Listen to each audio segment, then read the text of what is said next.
So good morning all of you, and now we are going to start AutoCAD Civil 3D, and that is our third lecture. Okay, and in this lecture we are going to talk about the how we can set up the units and the zone system in the AutoCAD Civil 3D. Okay, so now first of all I am going to open our notes. So all the things we already talked in our previous classes, like what is the use of AutoCAD Civil 3D. We already talked in our previous sessions. You can see in the playlist also, and railway track design we also cover, pond, ये सारी चीज़ें वो है जो मैंने आपको बताई थी कि AutoCAD Civil 3D का यूज़ कहाँ पर होता है. देन उसके बाद आपने बात की थी कि इस सॉफ्टवेयर को लाइक कौन कौन कर सकते हैं, like who are the eligible for this software. So all the graduates can join this course, and that will better if they are belong from the civil engineering or the architecture. Now the duration of this course is 25 hour. उसके बाद these are the civil 3D objects. So इसके just previous वाली class है उसी के अंदर अपन ने discuss किए हैं what is the alignment, ये सारी चीज़ें अपन ने ऑलरेडी बात की है. असेंबली क्या होता है आपका, ठीक है. असेंबली के अलावा what is the building sites, cant क्या होता है, कैचमेंट क्या होता है, एंड द कॉरिडोर के अलावा fitting, grading, intersections and the partial, all the things we already covered in our previous sessions. Now I'm going to explain you how we can change the units in the AutoCAD Civil 3D. Okay, so first of all, before going on the unit, I'm going to tell you like there are the two types of units in the engineering background. Okay, you can see here.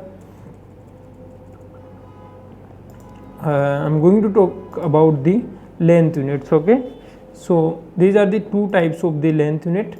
First one is the imperial, and the second one is the we call like metric unit. Okay, and in the imperial unit is also called the architectural unit.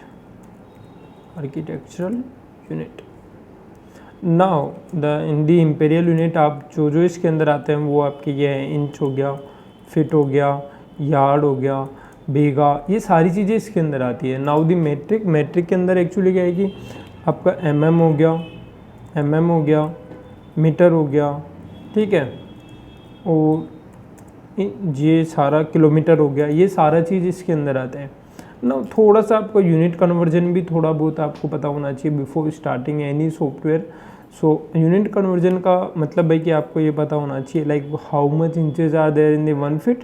So is equal to 1 feet is equal to 12 inches are there. Okay, now if I talk about the in the 1 metre how much mm are there. So they are 1000 mm, and 1 inch if I write here 1 meter is equal to how much feet. Okay, so that is I'm going to convert the metric to imperial. Okay, so 1 metre में आपका जो होता है वो 3.281 fit आपका इतना होता है, 1 मीटर में इतना फिट होता है.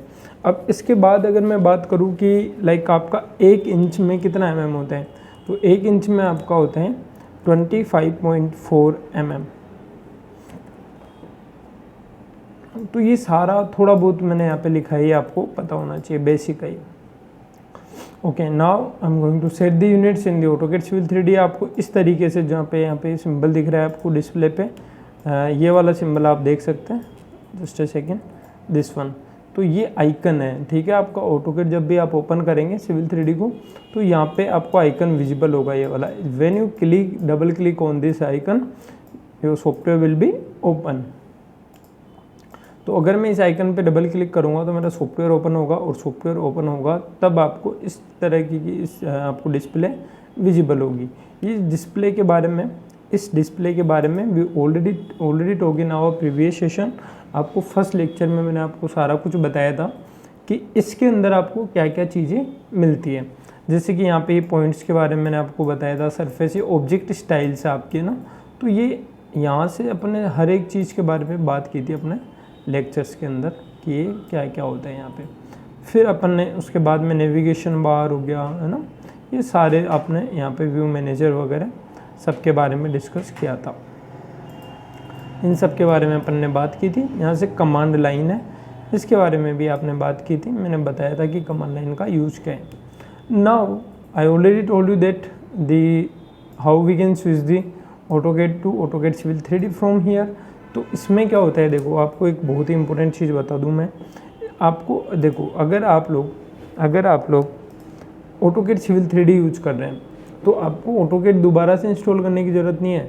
You can use the AutoCAD also in the AutoCAD Civil 3D। You can switch the work space from here, ये ऑप्शन मिलते हैं यहाँ पे जो Civil 3D लिखा है, अगर आप इस पर क्लिक करेंगे तो you can switch the work space from here. तो मैं आपको स्विच करके भी एक बार दिखा देता हूँ। अगर मैं इसके ऊपर क्लिक करता हूँ, तो यहाँ पे ऑप्शन होंगे आपके पास। तो when you click on the drafting and annotation you can use the AutoCAD 2D from here. तो अभी मुझे Civil 3D यूज करना है तो आपको Civil 3D पे रखना है। आप देखेंगे यहाँ पे टूल स्पेस का ऑप्शन है। मैंने if I click on the tool space तो अभी सारा टूल स्पेस आपका ऑफ हो गया। आप इसको जब वापस क्लिक करेंगे तो पूरा टूल स्पेस आपको यहाँ पे विजिबल होगा। अब जो बात है वो ये बात है कि आपको यूनिट सेट करनी है। So for the unit set you can see here the like 4 things are there in the tool space. तो आपका ये तो टूल स्पेस है, ये तो आपका क्या है, टूल स्पेस है। ये तो हो गया आपका टूल स्पेस को आपने ऑन यहाँ से किया। इसके अंदर फर्स्ट थिंग क्या है, प्रोस्पेक्टर है, सेकंड थिंग क्या है, सेटिंग है, थर्ड सर्वे है और फिर फोर्थ है आपका टूल बॉक्स। तो आपको देखो ये 4 चीज़ें यहाँ पे मिल रही है ना। अब मैं देखता हूँ कि मुझे यूनिट सेट कैसे करनी है। तो for the unit setup unit to आपने first of all tool space को ओपन करना है एंड आपको सेटिंग पे जाना है। अब देखो आप जैसे ही सेटिंग पे क्लिक करेंगे you can see the options are change now. तो यहाँ पे देखो ड्राइंग 1 लिखा हुआ है, ठीक है। तो ड्राइंग 1 पे जैसे आप राइट क्लिक करोगे there is option to edit the drawing settings. Okay, you need to click on this one. जैसे आप इसके ऊपर क्लिक करते हैं तो एडिट ड्राइंग सेटिंग आपकी एडिट हो जाएगी। एडिट हुई। अभी आप क्या करेंगे, यहाँ पे देखो जो फर्स्ट ऑप्शन आपको मिलता है ये मिलता है यूनिट एंड जोन का। यहाँ से आप क्या कर सकते हैं, यूनिट और जोन यहाँ से सेटअप कर सकते हैं। यहाँ से ये वाला, ठीक है। तो सबसे पहले आपको क्या करना है, सबसे पहले मुझे क्या करना है इसमें कि यहाँ से ड्राइंग यूनिट सेट करनी है आपको। आप जब डेटा इंपोर्ट करेंगे इसके अंदर, ठीक है, मान लो इसके अंदर एक्चुअली क्या होता है, आप TS का डेटा इंपोर्ट करते हैं। क्लाउड फॉर्मेट में जो डेटा आता है वो आपको CSV फॉर्मेट में आपको यहाँ पे लाना होता है और उसके अंदर आप डेटा को इंपोर्ट करते हैं। तो वो डेटा कैसा होता है, उसके अंदर XYZ की वैल्यूज़ होती है ना, उस डेटा को आप यहाँ पे इंपोर्ट करेंगे। तो इंपोर्ट करने के बाद suppose your data is very big, okay, so now you want to measure it into the metric unit. सो आपको यहाँ पे ऑलरेडी यूनिट सेट करनी पड़ेगी, तभी आप वहाँ पे मेजर कर पाएंगे मीटर में, है ना। तो आपको यहाँ पे ड्राइंग यूनिट सेट करनी है। उसके बाद में अब ड्राइंग यूनिट तो आपको यहाँ से सेट करनी है। Imperial to metric conversion system भी आपको यहाँ से सिलेक्ट करना है और फिर यहाँ पे स्केल का ऑप्शन आता है, you can select the scale also from here. Now अभी मैं एक बार करके देखते हैं इसको। देखिए ड्राइंग यूनिट पे मैंने क्लिक किया तो फिट और मीटर आ रहा है, तो मीटर मैंने सिलेक्ट किया। इंपीरियल टू फिट आ रहा है, यहाँ पे इंपीरियल फुट सिस्टम है अपना और एक US सर्वे फुट है, तो आपको इंटरनेशनल फुट को सिलेक्ट करना है, ठीक है। तो यहाँ पे ये मीटर वाला आ गया। अब यहाँ पे देखो आप अगर यहाँ पे स्केल आपके अकॉर्डिंग रखना चाहते हैं तो आप यहाँ पे कस्टम पे क्लिक करिएगा, otherwise you can select any scale from here. अब आपको क्या करना है, देखो अब इसके अंदर जो इम्पोर्टेंट पार्ट है वो जोन का है। इसका यहाँ तक का तो अगर आप देखेंगे तो मैंने नोट्स में भी लिखा हुआ है आप लोगों के लिए, like you can C in the notes also. देखिए यहाँ पे जो टॉपिक है आपका वो सिविल 3D जोन सेटअप है, ठीक है। ये civil 3D unit and zone setup आपको करना है, यहाँ पे करना है। तो यहाँ पे लिखा है ओपन टूल स्पेस, आपको सबसे पहले ओपन करना है, then click on right click करना है आपको, सेटिंग को पे क्लिक करके राइट क्लिक ड्राइंग पे करना है, ड्राइंग सेटिंग्स को सिलेक्ट करना है, स्पेसिफाई यूनिट एंड जोन यहाँ पे आपको सेट करना है, metre, imperial to metric conversion, international foot, angular unit, degree रखनी है आपको। स्केल आप सेट कर सकते हैं, प्रोजेक्शन में UTM रखना है। अब देखो यहाँ पे प्रोजेक्शन में UTM की बात आ रही है, तो मतलब UTM के बारे में जानना जरूरी है कि UTM क्या है। मैं इसको अगर ओपन करता हूँ तो यहाँ पे देखो जोन का ऑप्शन आ रहा है, इस टेबल के अंदर आप यहाँ पे देखेंगे तो ये जोन के अंदर ये जोन आ रहे हैं आपके ना। तो मैं अगर यूटीएम जोन को सिलेक्ट करता हूँ ना, आप देखो अभी अपना इंडिया है तो मैं इंडिया सिलेक्ट करता हूँ। इसमें मैंने इंडिया सिलेक्ट किया। अब आप देखेंगे इंडिया के अंदर जो कोऑर्डिनेट सिस्टम्स आ रहे हैं तो वो काफ़ी सारे हैं। यहाँ पे गुलशन 303 आ रहा है अभी, तो ये एक्चुअल में बांग्लादेश का है ना, एक्चुअल में बांग्लादेश का कोऑर्डिनेट सिस्टम है। तो अब ये इंडिया के अंदर क्यों आ रहा है इसकी भी अपन अभी बात करेंगे। फिर अगर मैं यहाँ पे अगर मैं जैसे मैंने कोई यूटीएम जोन यहाँ से सिलेक्ट कर लिया इंडिया का ना, तो आप देखेंगे यहाँ पे प्रोजेक्शन में आपको यूटीएम रखना है, दिस वन। अब ये तो आपकी यूनिट और जोन सेटअप हो गया। अब the question is that what is the UTM. एक तो यूटीएम क्या है, ठीक है, और एक क्वेश्चन आपका ये भी हो सकता है कि अगर मैंने यहाँ पे इंडिया सेलेक्ट किया था तो यहाँ पे ये बांग्लादेश का क्यों दिखा रहा था कोऑर्डिनेट, है ना। तो दो क्वेश्चन आपके हो सकते हैं, दोनों के बारे में बात करते हैं। जस्ट ए मिनट, अभी मैं इसको अप्लाई करके ओके कर देता हूँ। तो यहाँ तक का तो सिविल 3D के अंदर आपको यूनिट सेटअप का काम आपका यहाँ पे कंप्लीट होता है। ऑब्जेक्ट लेयर्स भी आप यहाँ पे सेट कर सकते हैं, बट अभी आपको इसमें सेट नहीं करनी, यूनिट आपके यहाँ पे सेट हो जाती है।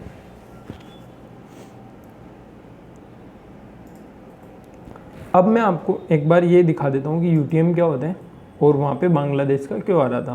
तो देखो यूटीएम क्या होता है ना, यूनिवर्सल ट्रांसफर मैरिकेटर इसको बोलते हैं अपन। अब ये क्या होते हैं, यहाँ पे आप देखेंगे इसको कि मैप प्रोजेक्शन सिस्टम होता है ना। क्या काम आता है, for assigning the coordinates to the location of the surface of the earth. देखो जो अर्थ है ना उसकी सरफेस के ऊपर किसी भी पॉइंट पे या किसी भी लोकेशन पे आपको जो कोऑर्डिनेट्स असाइन करने के लिए यूटीएम का अपन यूज करते हैं, ठीक है। एक पर्टिकुलर सरफेस को एक नाम देने के लिए कि इस सरफेस का ये कोऑर्डिनेट है, उसके लिए we are using the UTM zone. UTM क्या होता है, like the traditional method of latitude and longitude it is a horizontal position representation.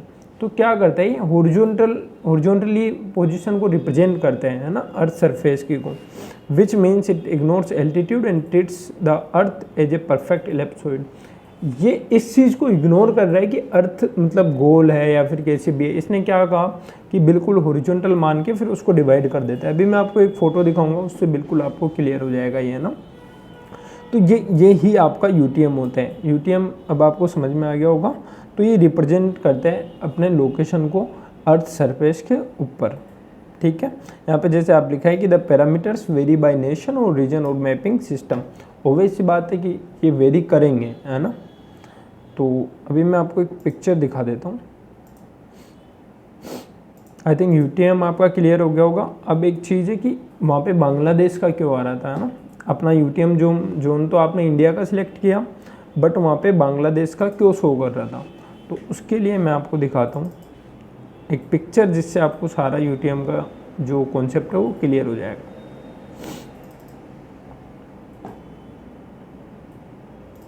You can see this picture, okay,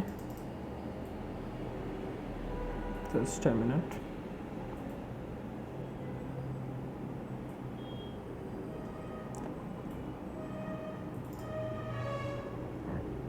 I think picture is visible to all of you. अभी इस picture के अंदर आप देखेंगे ये अपना इंडिया है, ठीक है, ये इंडिया है।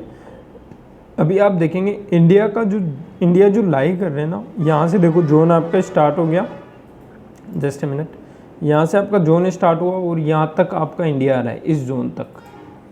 तो 41 से लेके मतलब जोन नंबर 41 से लेके तो 42 मान के चलिए आप, 42 से 47 तक इंडिया कवर हो रहा है पूरा। तो अभी आप देखेंगे कि यहाँ पे तो यहीं पे तो आपका श्रीलंका आएगा नीचे, तो श्रीलंका भी इसी जोन में आएगा, क्योंकि ये तो क्या कर रहा है यूटीएम, क्या कर रहा है यूटीएम हॉरिजॉन्टली रिप्रेजेंट कर रहा है ना लोकेशंस को। तो दैट्स वाई बांग्लादेश में इसी में आ गया यहाँ पे, और फिर ये अपना श्रीलंका भी यहाँ इसी में आ गया, म्यांमार भी इसी के अंदर आ गया अपना, और चाइना का पार्ट भी इसी के अंदर आता है, वो वैसी बात है। तो इसीलिए जब आप यूटीएम सिलेक्ट करेंगे तो वो इंडिया का पार्ट आपको काउंट करेगा, ठीक है। तो ये ही इसका बेसिक कॉन्सेप्ट था यूटीएम।